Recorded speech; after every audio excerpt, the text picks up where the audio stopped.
Good evening and welcome to NTD News. I'm Chenny Wu, in for Stephanie Cox. Here are today's top stories. President Biden today announced a ban on Russian oil, but he warns record-high gas prices could rise even more. We hear lawmakers' reactions to the ban and their ideas for replacing Russian oil. California is leading the way again. This time, it's with record-breaking gas prices. Locals share what's happening and what they can do in response. Civilians are evacuating 5 Ukrainian cities through humanitarian corridors, and Poland says it's ready to send all of their MiG-29 fighter jets to a U.S. airbase in Germany, giving the U.S. control over them. McDonald's has restaurants all over the world, but for now, Russians will have to go without it. McDonald's is closing all of its restaurants there. Florida is one step away from banning education on gender identity in some classes. A bill dubbed by LGBT activists as the Don't Say Gay bill is headed to the governor's desk.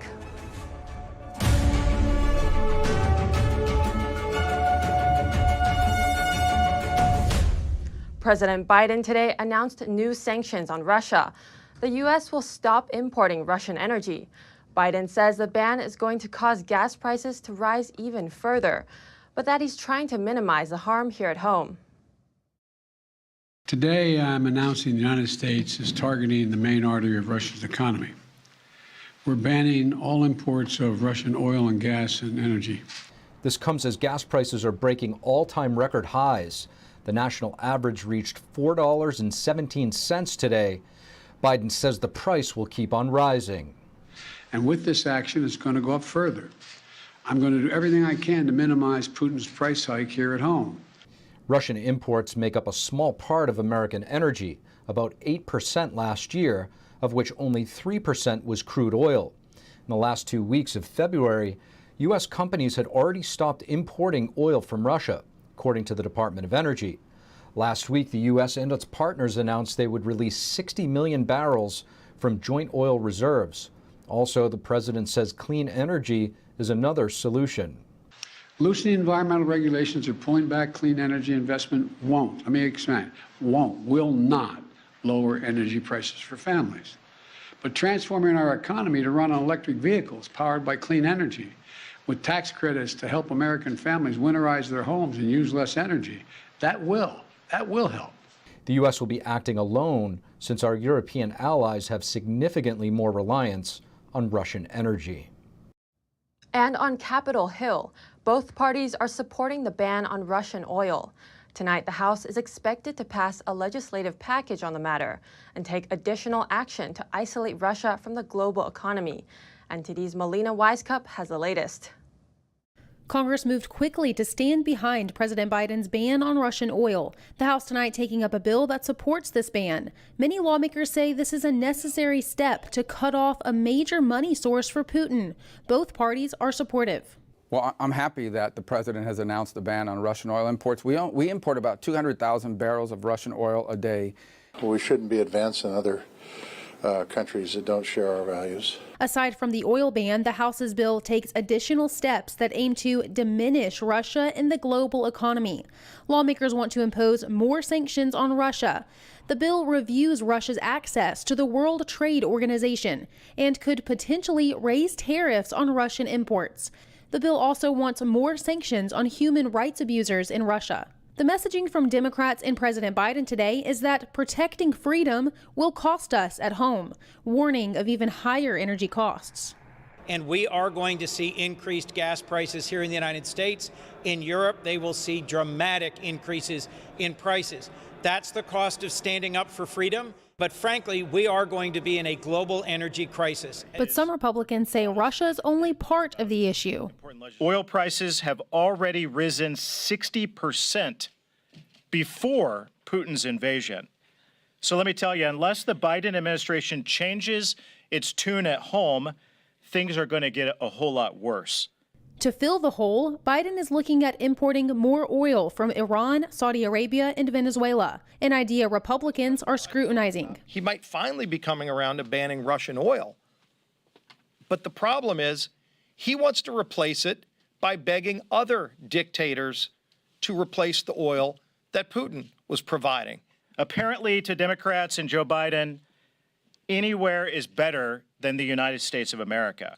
While Democrats say the key is to invest more in clean energy. But this just goes to the point that we need to no longer have our reliance and dependence on oil, and that's why we need to continue to move our policies towards renewable energies. And while both parties are clear-eyed on the fact that we will see consequences as a result of this ban on Russian oil, Republicans and Democrats have different solutions for how to handle these higher energy costs. So we hope and do expect that over the coming weeks, lawmakers will have much discussion over their ideas for lowering these rising energy costs. Reporting in Washington, D.C., Melina Weisskopf, NTD News.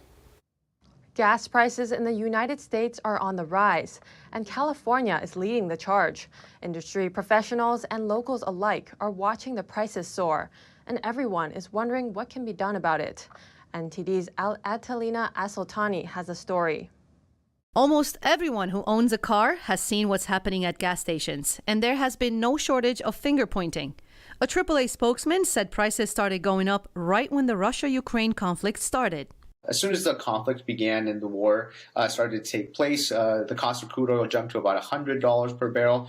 Over the last week, it's been up to $110 per barrel, and just today it hit about $115 per barrel. $7.25 is the highest price NTD has found in California's Bay Area. But that's not for a novelty cup of coffee. It's for only 1 gallon of gas, which is the new record high for the state. Set today, just a year ago it was about $3.74. So you can see just how much higher it's gotten, well over $2. And California is leading the country once more, this time in gas prices. Golden State average gas prices hit $5.34 on Tuesday. One county is getting close to $6 per gallon. Mono County is the county with the highest averages, and they're about $5.96 right now. Some Californians are being matter-of-fact about the prices and taking the costs on the chin. God, it probably is. We're at, what, $5.73 right now? It's going to come for sure. Some have decided to drive less, like skipping vacations. Others are looking for alternatives, like public transportation. I bike a lot, so I don't drive too much, but I've definitely been getting gas less. Yeah, I try to not drive too much. I've taken the BART before. I have a card. I like it. I think it's a good alternative. With all my tools on my back, going down the street with a bike, that ain't gonna happen. You ever put a little trailer behind the bike and pull the trailer on the bike? That one might work.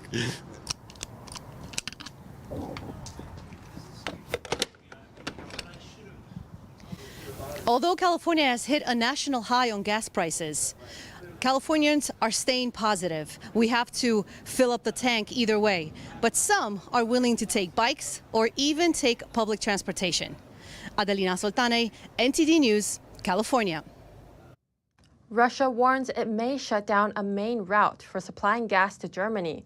This comes as the European Commission published plans to cut EU dependency on Russian gas this year by 2/3. This report comes from NTD's Eddie Atkin. Russia is threatening it could cut off the supply of natural gas to Germany via the Nord Stream 1 pipeline. Its deputy prime minister said on Monday such an embargo would be justified following Germany's halt to the certification of another pipeline, Nord Stream 2. We have not made this decision yet. Nobody will benefit from this, although European politicians are pushing us towards this with their statements and accusations against Russia. Nord Stream 1 has been a key strand of Germany's gas supply for about a decade. The pipeline runs from Russia through the Baltic Sea to northeast Germany. The adjacent Nord Stream 2 was completed last year but never went into operation. Novak also warned against banning oil imports from Russia. It is impossible to quickly replace the volume of Russian oil on the European market. It will take more than 1 year, and also it will be much more expensive for European consumers. In this scenario, they will be the main victims. The EU is vulnerable to Russian threats, as it gets 45% of its imported gas from Russia, and around a third of its oil and nearly half of its coal. For Putin, the last thing he can do, the last ace up his sleeve, is to turn off the oil and gas taps, which can only be done once. Then it's over. And the reaction from the West will be to search frantically and quickly for alternatives, for example, to import liquefied gas from America.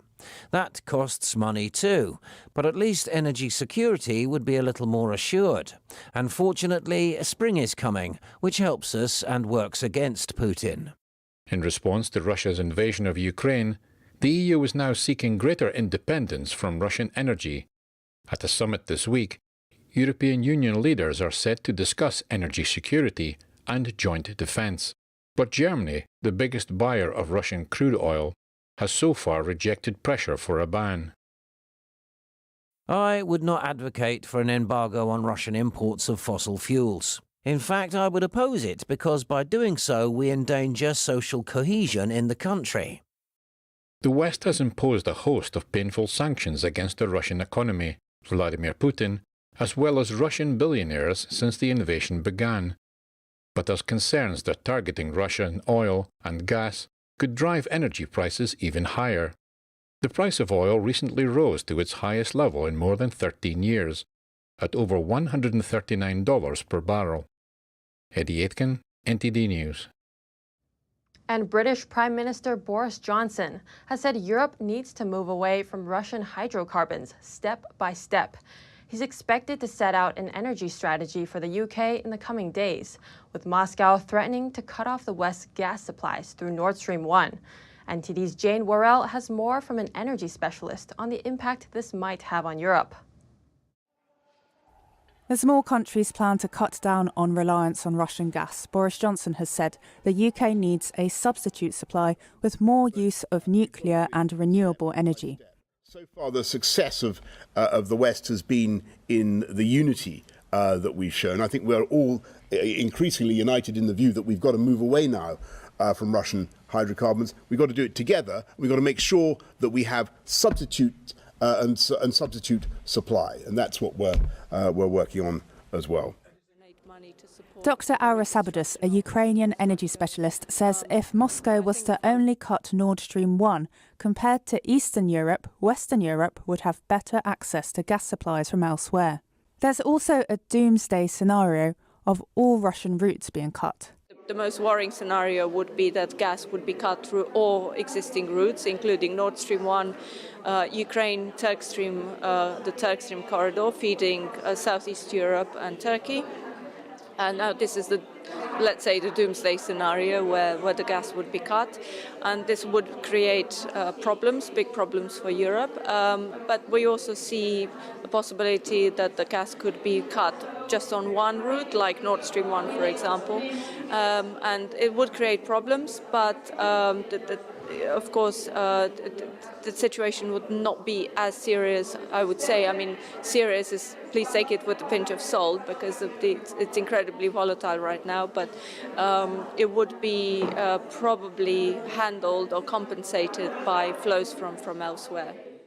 With cold weather expected in the next couple of days, demand for energy may go up, but that probably won't last long with spring around the corner. Jane Worrell, NTD News, London. Humanitarian corridors are finally up and running in Ukraine. Local residents are evacuating from 5 cities as troops observe a temporary ceasefire. Ukrainian refugees now reach over 2 million. NTD's Allison Lee has the details. Russia on Tuesday announced a temporary ceasefire in 5 Ukrainian cities for civilians to evacuate through humanitarian corridors. To safely evacuate civilians from settlements, ceasefire is declared today from 10 o'clock Moscow time, and humanitarian corridors will be open from Kyiv, Chernigov, Sumy, Kharkiv, and Mariupol. Sumy is a city in northeastern Ukraine near the border with Russia. The ceasefire in the city is from 9 a.m. to 9 p.m. local time. A convoy of buses is in Sumy, picking up local residents and carrying them to another Ukrainian city in the interior. It was agreed that at 10 o'clock in the morning, the first column should start moving from the city of Sumy. Ukrainian authorities say hours before the convoy reached Sumy, overnight strikes killed 21 people there, including 2 children. The humanitarian corridor will also carry aid into the city. And in the port of Mariupol, in southeastern Ukraine, residents are waiting for evacuation efforts. пожалуйста, люди добрые, у нас нет электричества, у нас ничего есть, у нас нет ничего, медикаментов, ничего нет. Mariupol has been without water, heat, sanitary systems, phones, and internet access for several days. Bodies have been left uncollected on the streets. Nearly half of the city's 430,000 residents hope to flee. Everything is mined. The ways out of town are being shelled. At the moment, negotiations about leaving in security hasn't been successful. Trust me, I have family at home, and I'm also worried about them. Unfortunately, the maximum security for all of us is to be inside the city, underground, and in the shelters. In an interview with ABC News aired on Monday, Ukrainian President Volodymyr Zelensky signaled that he's open to a compromise with Russia. Russia has demanded that Ukraine give up joining NATO, recognize Crimea as part of Russia, and recognize the independence of the two separatist regions in the east. These pseudo-republics, but we can discuss and find a compromise on how these territories will live on. What is important to me is how the people in those territories are going to live who want to be part of Ukraine. Who in Ukraine will say that they want to have them in? And the Ukrainian military says a second Russian general has been killed in the fighting. They identified him as Major General Vitaly Gerasimov and said he was killed in the fighting around Ukraine's second largest city, Kharkiv.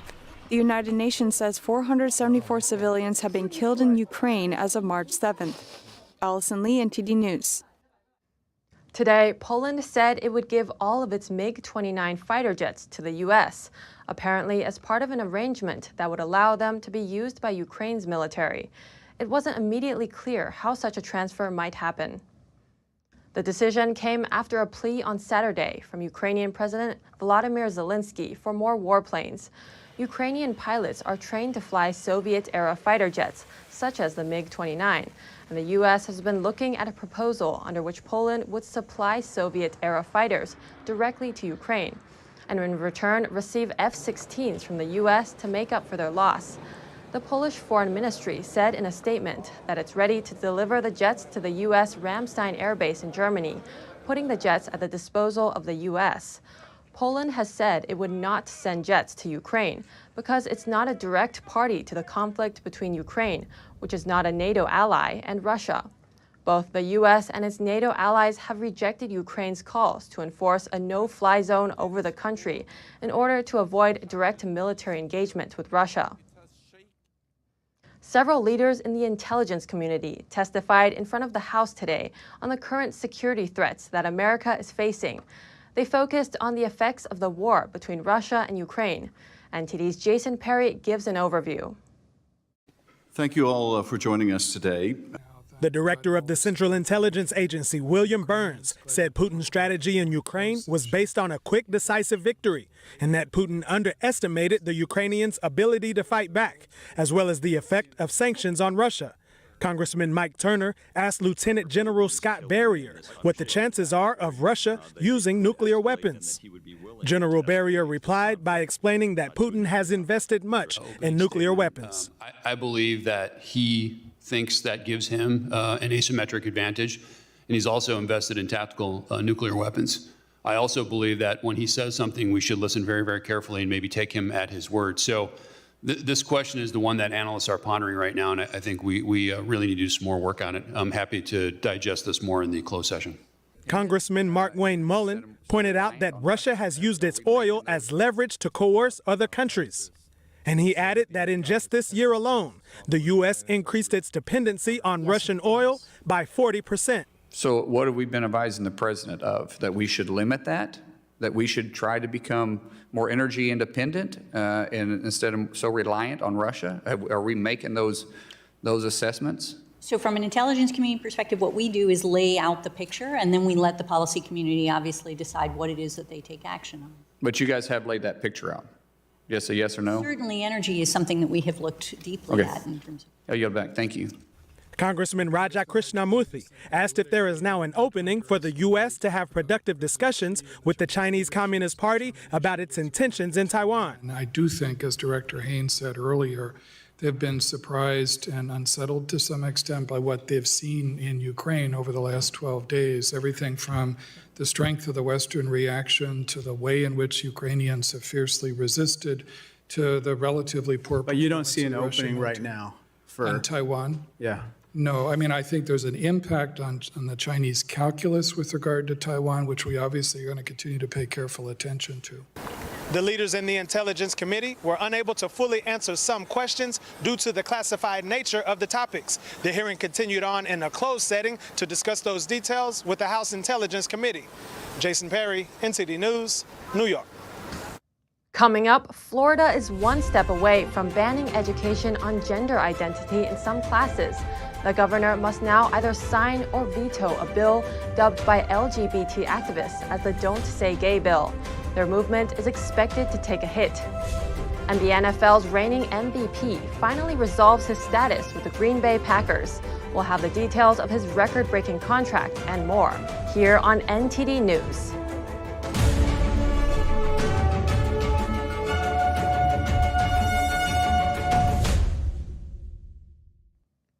Some public schools have openly said they'll gender transition students behind closed doors that parents don't need to know. But Florida's one step away from banning this practice and trans education from some classes. NTD's Miguel Moreno reports. 22 yeas, 17 nays, Mr. President. The Florida Senate has passed the Parental Rights in Education Act on a party-line vote. It'll now go to Governor Ron DeSantis. He's expected to sign the Republican bill, which has been the target of an aggressive smear campaign headed by LGBT activists. They've dubbed it the Don't Say Gay bill. That's because the bill would ban classroom instructions on sexual orientation or gender identity in kindergarten through 3rd grade. Whether a child is gay or straight, 5 or 6 years old, should not be discussing sexual orientation. As a 6-year-old, I, along with many of my colleagues, probably thought girls still had cute cooties. And as a 3rd grader or kindergartner, if you ask one of them where a baby comes from, they're probably going to tell you it's the stork. And that's okay. There's nothing wrong with letting children hold on to their innocence for just a few more years, because once it's gone forever.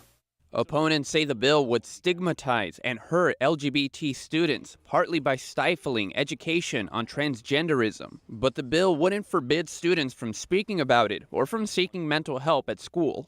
Whether you disagree with the messaging or not when it comes to people calling it the Don't Say Gay bill, or you can put whatever title behind it all you want, it hurts people.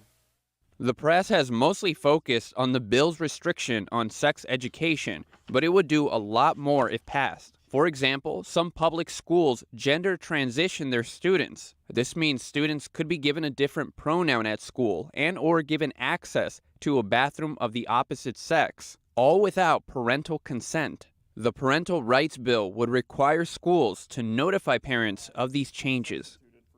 Miguel Moreno, NTD News. Florida is doing a great job at keeping the press's attention. The state had already moved away from the CDC's pandemic guidelines, but it's now breaking from the agency's recommendations for the COVID-19 vaccine. NTD's Miguel Moreno has a story. Dr. Joseph Ladapo, Florida Surgeon General, unveiled on Monday an upcoming change to their COVID-19 vaccine policy. The Florida Department of Health is going to be the first state to officially recommend against the COVID-19 vaccines for healthy children. Ladapo said this during a roundtable discussion on COVID-19 hosted by Governor Ron DeSantis. Their policy would break from the vaccine recommendations made by the Centers for Disease Control, known as the CDC. The federal agency encourages everyone eligible, including healthy children, to get vaccinated against COVID-19. Billing the vaccines as safe and effective. Some doctors say the benefits of vaccinating healthy children are small. But if you have a healthy child, the chances of that child dying are incredibly low. It's essentially close to zero, if not actually zero. Freeman advises parents to consider whether risking their child to side effects like headaches and muscle pains is worth it. Pfizer and Moderna's vaccines have also been associated with heart inflammation, but the CDC says this is rarely reported. Miguel Moreno, NTD News. Leaders of the truck convoys that drove across the nation are meeting with lawmakers in Washington, D.C. today. What are they saying as they circle the D.C. Beltway for the third straight day? NTD's Iris Tao has more. I talk to kids all the time, these teenagers that have been traveling through the country, and they're like, our high school was stolen. The truckers are here, and so are those supporting them, including some on Capitol Hill. People's Convoy, they're trying to let the American people understand what has happened to them. Leaders of the truck convoys today met with Senators Ted Cruz and Ron Johnson, followed by a meeting with several Republican representatives. Well, the fact that we have a chance to be here and have a voice, I respect the three of you for letting that happen. Okay. They talked about a variety of issues, ranging from lifting remaining mandates to ending the state of emergency to dealing with soaring energy prices. Stop it. Just don't sign anything, vote no on everything until they start waking up and give our rights back. We talked to one of them who said he drove all the way from Arizona, more than 2,000 miles. Coming all the way here to D.C., what is one message that you want to present to the lawmakers here? I want them to know that whether we're unvaccinated or vaccinated, whether we drive trucks or we love this country, we are united. As the meeting is taking place right behind me inside this House office building, the convoy of trucks continue to make loops around the nation's capital. And some truckers told us today that they're not going anywhere until their voices are heard and all mandates are lifted. It really means a lot because their voices represent most Americans.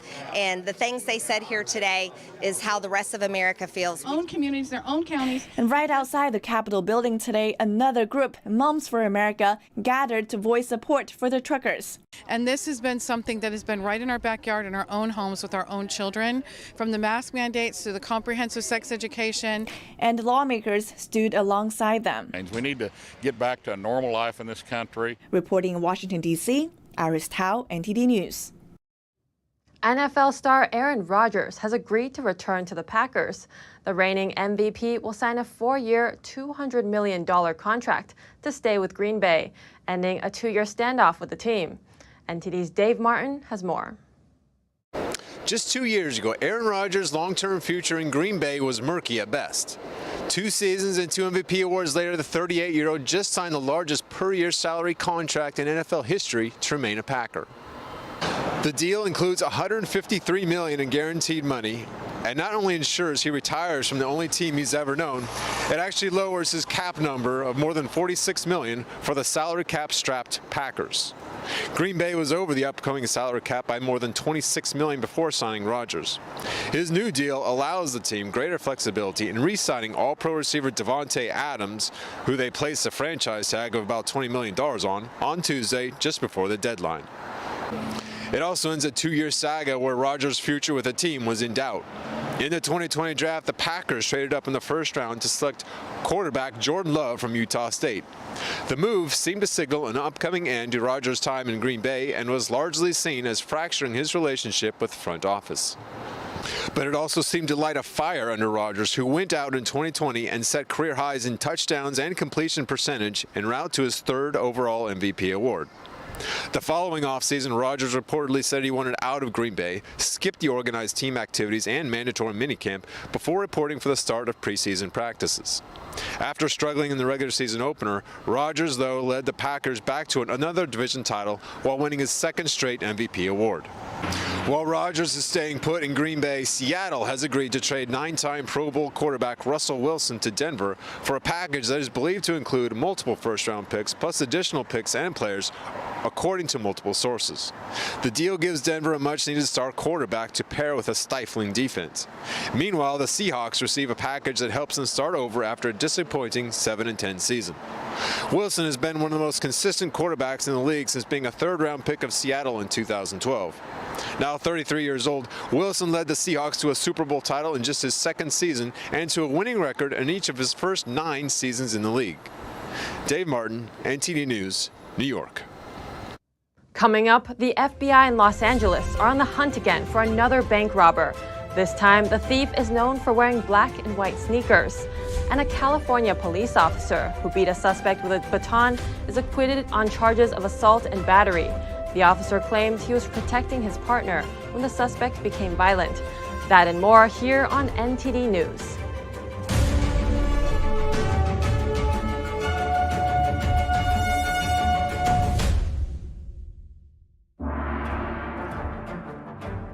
You are not just watching a performance. You are witnessing a culture reborn. Now, you'll see what the modern world has never seen. China, before communism. Live on stage, Shen Yun 2022. Coming to Lincoln Center, March 10th through the 20th. Tickets at shenyun.com or call 888-90-SHOWS. Secure, the true solution for your digital privacy and security. Secure is a private and secure messaging and email solution hosted in Switzerland, using military-grade encryption and Swiss privacy laws, giving you true privacy. Secure is 100% private and does not collect or sell any of your personal data. Secure's Helix technology connects you securely to our Swiss servers without the need of a VPN, guaranteeing privacy and security for all your communications. Secure Messenger doesn't require your phone number or any personal data that hackers target.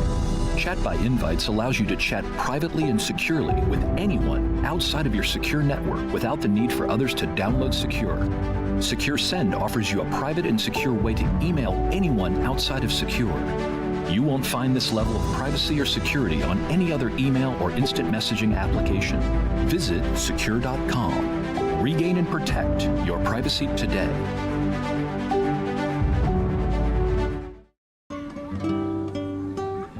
Right here, baby. Look. Uma. Something more than a birthday is happening here. Once you can see it, you can help. The sooner you recognize the signs of autism, the sooner you can make a lifetime of difference for your child. Start by answering a few simple questions at screenforautism.org.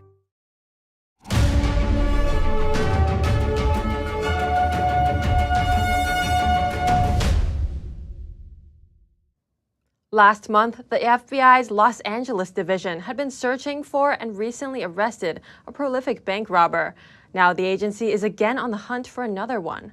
Authorities say the thief always wears a pair of black and white sneakers.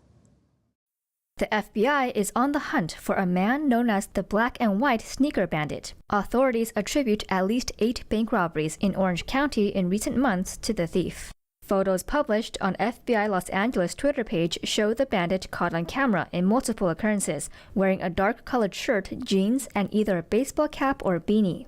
While his appearance slightly changed in each incident, he consistently wore a pair of black sneakers with white soles. Some Twitter comments speculate it could be 2 different individuals, judging by the build and appearance of the suspect in the photos. According to the FBI, the unidentified man is connected to a series of robberies between October 2021 and January 2022 in the cities of Fullerton, Huntington Beach, and Costa Mesa. Anyone with knowledge of the suspect's identity is urged to call the FBI Los Angeles Division. A San Francisco police officer was found not guilty for beating a man with a baton in 2019. It's believed to be the city's first trial against an officer for excessive force allegations while on duty. The ruling comes amid a controversial standoff between the SFPD and the district attorney, who's facing a recall. NTD's Eileen Eng reports. On Monday, a jury found San Francisco police officer Terrence Stangl not guilty of 3 charges of assault and battery. He faced the charges after striking Dakari Spears with his baton several times, breaking his wrist and leg. The jury deadlocked on the 4th charge of unlawfully beating Spears under color of authority. The trial began in January this year, and deliberation lasted 4 days. I think it gives a lot of officers hope, actually. I know a lot of officers were watching to see how this case was going to turn out. A lot were very worried that if it went the other way and he was convicted, that a lot of the training that we've already done and completed and the way we go about doing police work in general would have been vastly different. And it would almost been like we wouldn't know where to proceed. In an email statement to NTD, Police Chief William Scott said he was confident in the judicial system since the beginning of the case. He said the court gave Officer Stangl the same fair treatment and due process as any other defendant and is grateful for their civic service. Scott made it clear that the police must be held accountable if their use of force violates laws or rights, and that police are not above the law. According to our view and according to the expert that was used from the police department, Officer Stengel acted within his training. In December 2020, the District Attorney Chesa Boudin's office filed multiple felony assault charges against Stengel for the use of force incident. After the verdict, Boudin's office stated they respect the jury process even though they are disappointed with the outcome. He is committed to holding those doing harm accountable regardless of their occupation. In October 2019, Stengel and his partner were responding to 911 calls about a black man choking and dragging a black woman near Fisherman's Wharf. During the struggle, Stengel helped detain Spears by beating with his baton several times. Spears was handcuffed and cited for delaying a peace officer. Stengel testified that he was trying to protect his partner, who was not charged, from the violent man. During the trial, the police chief ended an argument that allows the district attorney's office to investigate police shootings and excessive use of force and in-custody deaths. He cited the office's impartiality. It was designed to restore public trust in the independence of investigations into those use of force incidents. Both agreed to let the agreement stand for another 2 months after the state attorney general's office intervened. The DA is facing a recall in June. Eileen Ang, NTD News, California.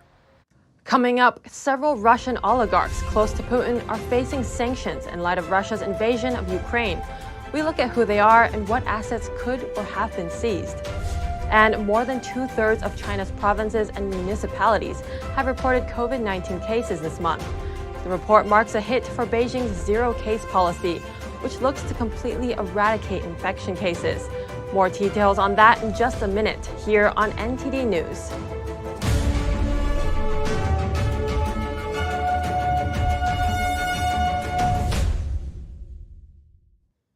The UK, the US, and the EU have responded to Russia's invasion of Ukraine with tough sanctions.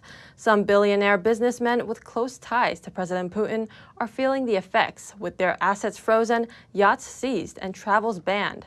Here's NTD's Eddie Atkin with the latest about the men said to be Putin's cronies. Last week, the British government announced a full asset freeze and travel ban on 2 Russian oligarchs, Alisher Usmanov and Igor Shuvalov. The government said Alisher Usmanov has significant interests in English football clubs Arsenal and Everton. He owns Beechwood House in Highgate, worth an estimated £48 million, and the 16th century Sutton Palace estate in Surrey. He is the founder of USM Holdings, which works in sectors including extractives and telecoms. Usmanov was born in Uzbekistan while it was still part of the Soviet Union, and his net worth is estimated to be £14 billion. He is also sanctioned by the US and EU, and his £450 million luxury yacht has been seized by German authorities. Igor Shuvalov used to be Russia's first deputy prime minister and government chief of staff. He also has twice worked as an aide to Vladimir Putin. He has been chair of the management board of VEB since 2018, one of the banks recently subjected to a full asset freeze in the UK. Shuvalov's assets in the UK include 2 luxury apartments in central London worth an estimated £11 million. The UK government said he is a core part of Putin's inner circle and headed up Russia's bid for the 2018 Football World Cup. We are absolutely determined to sanction Russian oligarchs. We've already sanctioned over 100 individuals and organisations. We've got a further list we are working through. Another oligarch with interest in the UK is Roman Abramovich, who became well known because of his success of his football club Chelsea FC. He has not been sanctioned, but last week he announced deciding to sell Chelsea for £3 billion. His mansion in London's Kensington Palace Gardens is also reportedly up for sale. 55-year-old Abramovich is estimated to be worth £10 billion and made his fortune during Boris Yeltsin's presidency. He strongly denies having close ties to Putin. The US have imposed sanctions on 2 oligarchs in the Russian energy section, including Igor Sechin, head of energy giant Rosneft, and Alexei Miller, head of the state-owned energy corporation Gazprom. Sechin is said to be Putin's most trusted and closest advisor and a personal friend. He was deputy prime minister when Putin was prime minister. He is widely believed to have been in the much-feared intelligence service, the KGB, during the time of the Soviet Union. He is also sanctioned by the EU, and French customs have seized a yacht belonging to him. Miller is another old friend of Putin's and has run Gazprom since 2001. Eddie Aitken, NTD News. McDonald's is temporarily closing all 850 of its restaurants in Russia. That's in response to the country's invasion of Ukraine. McDonald's president and CEO Chris Kempczinski says closing all restaurants in Russia is the right thing to do for now. The burger giant said it will continue paying its over 60,000 employees in Russia. McDonald's has also temporarily closed over 100 restaurants in Ukraine and continues to pay those employees. The company could take a big financial hit because of the closures. Its restaurants in Russia and Ukraine account for almost 10% of its annual revenue. That's around $2 billion. Pressure has been mounting for McDonald's and other companies like Coca-Cola and Pepsi to pull out of Russia. Many corporations have ceased operations in Russia in protest of the Ukraine invasion. Kempczinski says it's impossible to know when the company will be able to reopen its stores. In Ukraine, at a warehouse on the outskirts of Lviv, supplies are prepared for distribution. 2 generators arrived yesterday, along with 36 tons of medical materials. It'll be sent to health facilities in areas with electricity issues. Meanwhile, an emergency medical team sets up a field hospital in an underground car park. This report comes from NTD's Joy Dugid. Humanitarian aid and medical supplies are being distributed in Ukraine as the invasion continues to displace more people. With the war nearing its 3rd week, the World Health Organization has provided 2 generators to help health facilities in areas with electricity issues.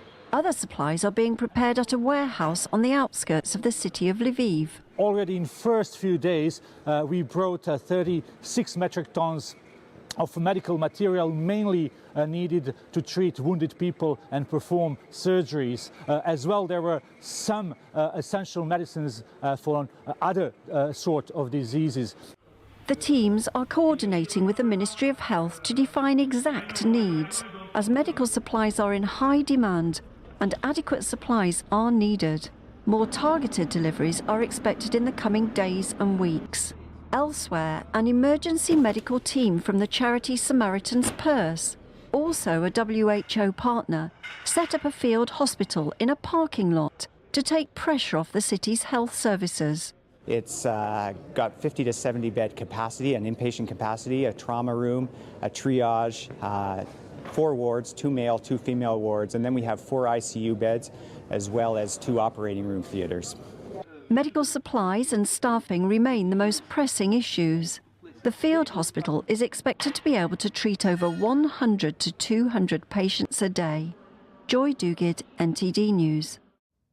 Over 20 Chinese provinces and municipalities have reported COVID-19 cases this month, but Beijing is still holding firm to its zero cases policy, using mass testing and strict quarantine rules to try and stomp out the spread.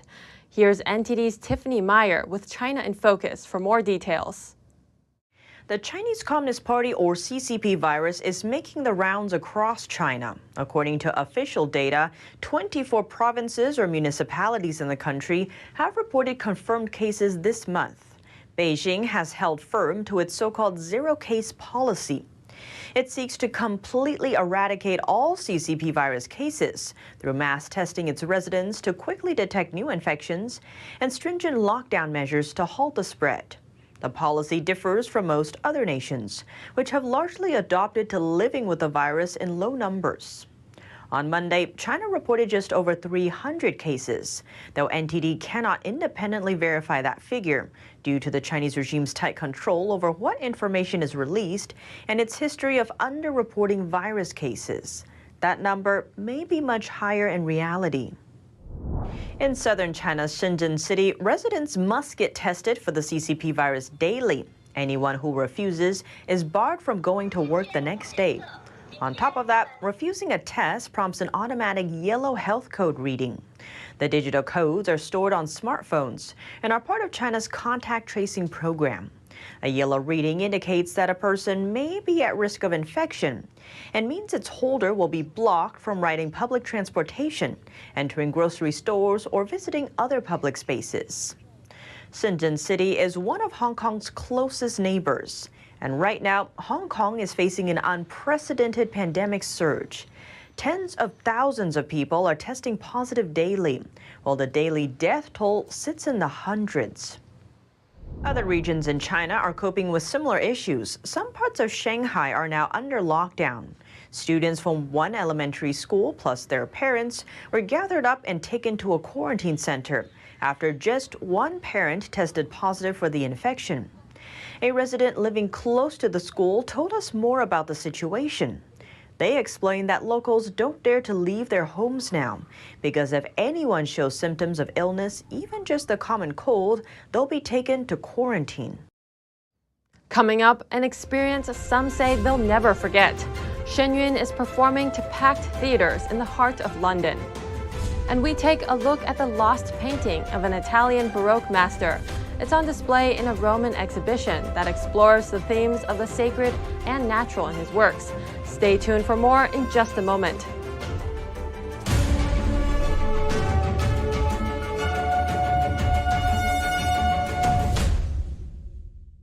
Hello, I'm Mike Lindell, CEO of MyPillow. Retailers, shopping channels, and now even banks have tried to cancel myself and MyPillow. During these times, your support has meant everything to us.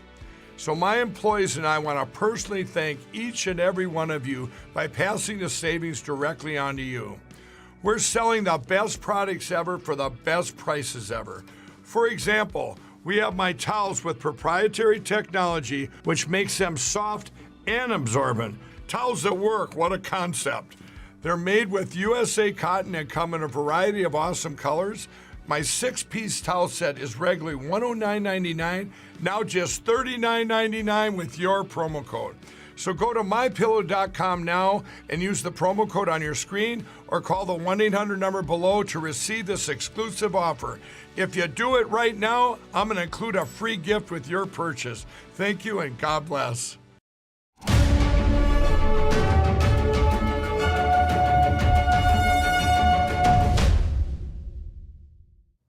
Packed theaters in the heart of London. For 2 weeks, people from all walks of life found joy and tranquility at a classical Chinese dance performance called Shen Yun.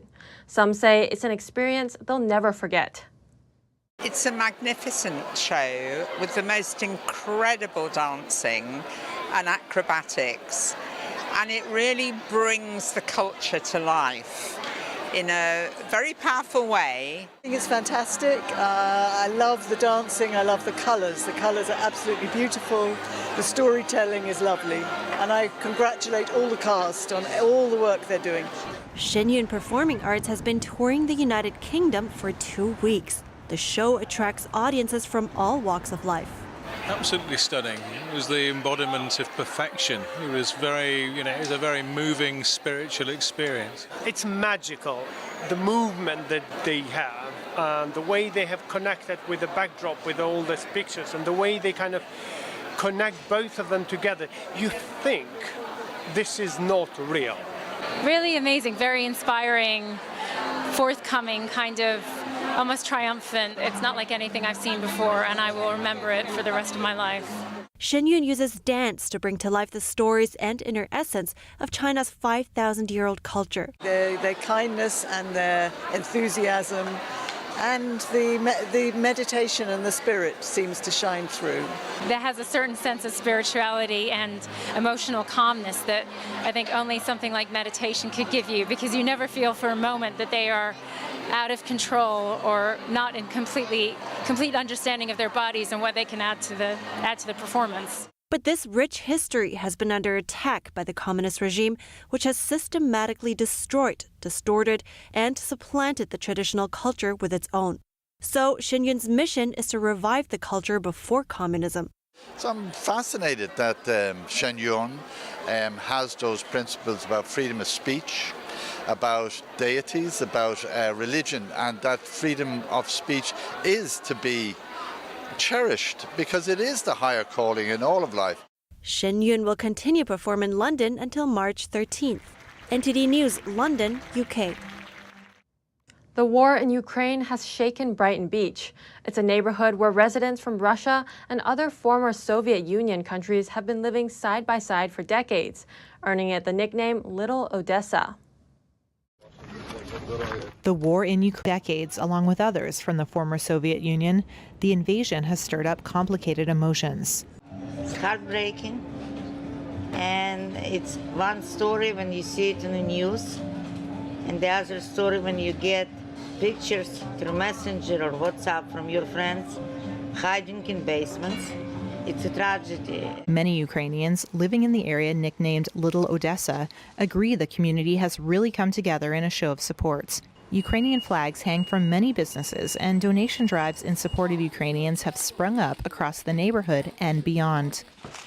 This local beauty salon owner teared up describing how donations were coming not just from Ukrainians, but from Russians, Georgians, Uzbeks, and more. Volunteers are also collecting donations at Brighton Beach's Guardian Angel Roman Catholic Church. The plan is to ship much-needed supplies to contacts in Poland who can help get the packages into Ukraine. One volunteer said she prays for loved ones there. It's hard for people like me who has no tears left to express the feelings anymore. That's the only way we can express it, by helping and do like something as a diaspora or something like that. Another member of the church, who was born in Ukraine and spent most of her life in Moscow, lamented all the suffering. It's terrible. I don't know why. Nobody knows. But remember, love your neighbors like yourself. The lost painting of an Italian Baroque master is on display in a Roman exhibition. The collection explores the themes of the sacred and natural in his works. Here's NTD's Andrew Thomas with the details. Danza Campestre by Italian Baroque master Guido Reni was returned to Rome last year. It's the focus of an exhibition dedicated to the artist at the Galleria Borghese. Guido Reni in Rome, Nature and Devotion, opened March 1st. It comes more than 30 years after the last exhibition in Italy dedicated to him. Painted around 1605, it was part of Cardinal Scipione Borghese's famous art collection. Guido Reni's country dance painting left the Borghese collection at the end of 19th century, and the last news we had of it was that it was sold in the rooms of Palazzo Borghese in Campo Marzio. It then returned to the international art market a few years ago and immediately attracted the attention of the Borghese Gallery, and it was purchased and returned here in December 2020. The exhibition reconstructs the artist's early years in Rome, his study of antiquity and the Renaissance, and his admiration of the paintings of Caravaggio. What does it mean? Vincenzo Giustiniani, who is a very important source for the 1600s, spoke of Guido Reni in relation to two aspects. First, as the most perfect way of painting, because he considered him to be at the top of the painters of his time, because he painted accordingly to the matter of the early Florentine painters, with the study of the past, but with the modern example of natural elements, and therefore also with an extraordinary relationship to reality. Reni's experience strongly influenced his work, as shown by a crucifixion of St. Peter and David with the head of Goliath. His painting becomes stronger. The figures become sculptural and monumental, not only because he was influenced by Caravaggio, but also because of the statues, from which he draws a lot of inspiration. However, Reni has his own style that he never abandons. In particular, the palette of light and bright colors, and this sense of balance and measure that makes him an absolutely classicist painter. Guido Reni arrived in Rome around 1601 at the age of 26. Already enjoying a flourishing career in his home region, he had traveled there in search of new opportunities. Andrew Thomas, NTD News. And that's all for today's news. Thanks for tuning in. I'm Chenny Wu.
Thanks for watching us on YouTube. Did you know YouTube only keeps selective videos on its platform? So if you want to make sure you get the full picture, just subscribe to our newsletter. Go to newsletter.ntd.com and sign up. It's free.